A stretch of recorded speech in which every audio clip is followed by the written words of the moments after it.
આવ્યા। સ્થાનિક સ્વરાજ્યની ચૂંટણીને લઈ મળી રહ્યા છે મોટા સમાચાર। બજેટ સત્ર પૂર્ણ થતાની સાથે જ જાહેર થઈ શકે છે ચૂંટણીનો કાર્યક્રમ। મે મહિનાના પ્રથમ સપ્તાહમાં યોજાઈ શકે છે સ્થાનિક સ્વરાજ્યની ચૂંટણી અને માર્ચ મહિનાના અંતમાં રાજ્ય ચૂંટણી આયોગ આ અંગે જાહેરાત પણ કરી શકે છે ચૂંટણીની। મતદાર યાદી જાહેર થયા બાદ રાજ્ય ચૂંટણી આયોગે તૈયારીઓ શરૂ કરી દીધી છે અને થોડા દિવસ પહેલા જ ચૂંટણી પંચે માસ્ટર ટ્રેનરની પણ નિમણૂક કરી છે અને એવામાં મે મહિનાના પ્રથમ સપ્તાહમાં સ્થાનિક સ્વરાજ્યની ચૂંટણી યોજાઈ શકે છે અને તેની જાહેરાત હવે ટૂંક સમયમાં થઈ શકે છે। માર્ચ મહિનાના અંત સુધીમાં રાજ્ય ચૂંટણી આયોગ આ અંગે જાહેરાત કરી શકે છે।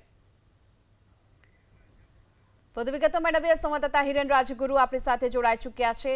હિરેન, સ્થાનિક સ્વરાજ્યની ચૂંટણી ક્યાં સુધીમાં યોજાય તેવી શક્યતા અને ક્યાં સુધીમાં જાહેરાત?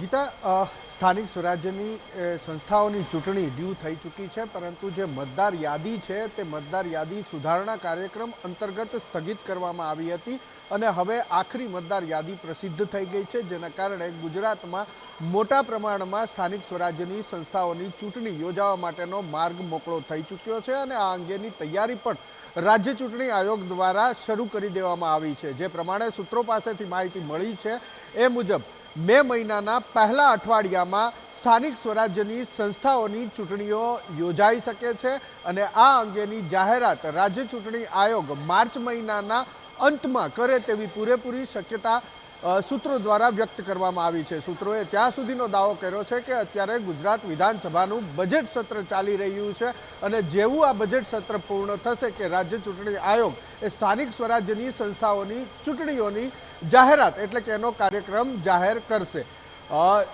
જે ચૂંટણીઓ યોજાવાની છે તેની વાત કરીએ તો સૌથી વધારે લગભગ 15 જેટલી મહાનગરપાલિકાઓની ચૂંટણી યોજાવાની છે, જેની અંદર જૂની મહાનગરપાલિકા અને નવી મહાનગરપાલિકાની જે રચના કરવામાં આવી છે તેનો સમાવેશ થાય છે। આ ઉપરાંત નગરપાલિકાઓ પણ મોટી સંખ્યામાં ચૂંટણી અંતર્ગત જવાની પૂરેપૂરી શક્યતા છે, જેમાં પણ નવી નગરપાલિકા જે અસ્તિત્વમાં આવી છે તેની પણ ચૂંટણી યોજાશે અને જૂની નગરપાલિકા કે જેની ચૂંટણી ડ્યુ થઈ છે એ પણ હશે। સાથે સાથે જિલ્લા પંચાયતની પણ ચૂંટણી યોજાશે અને તાલુકા પંચાયતોની પણ ચૂંટણી યોજાવાની છે। મોટી સંખ્યા છે નગરપાલિકા, તાલુકા પંચાયત, મહાનગરપાલિકા, જિલ્લા પંચાયતની વાત કરીએ તો 2 જેટલી જિલ્લા પંચાયતની ચૂંટણી યોજાવાની છે, પરંતુ આ ચૂંટણી છે એ આગામી વિધાનસભાની ચૂંટણી એટલે કે વર્ષ 2027માં જે ગુજરાત વિધાનસભાની ચૂંટણી યોજાવા જઈ રહી છે એ પહેલાની સેમીફાઇનલ માનવામાં આવી રહી છે। લોકસભાની ચૂંટણીના જે પરિણામ આવ્યા, નો ડાઉટ 26માંથી 25 બેઠકો ભારતીય જનતા પાર્ટીને મળી છે, પરંતુ જે મતો મળ્યા છે વિધાનસભા બેઠકો વાઇઝ, જિલ્લા પંચાયત બેઠકો વાઇઝ અને તાલુકા પંચાયત બેઠકો વાઇઝ જો જોઈએ તો તેની અંદર ક્યાંક દક્ષિણ ગુજરાત અને સૌરાષ્ટ્રની અંદર ભારતીય જનતા પાર્ટીને મત ઓછા મળ્યા છે। જીત ચોક્કસથી ભારતીય જનતા પાર્ટીની થઈ છે, પરંતુ વિધાનસભા, જિલ્લા પંચાયત અને તાલુકા પંચાયત બેઠક વાઇઝ એ મતોની અંદર ઘટાડો થયો છે, એટલે ચિંતાનો વિષય ભારતીય જનતા પાર્ટી માટે એ ચોક્કસથી છે। એટલે આ ચૂંટણી એ સેમીફાઇનલ માનવામાં આવે છે અને સેમીફાઇનલ મે મહિનાના પ્રથમ સપ્તાહમાં યોજાય એ પ્રકારની માહિતી સૂત્રો પાસેથી હાલ મળી છે। ગીતા જી હિરેન, આભાર આપનો આ માહિતી માટે।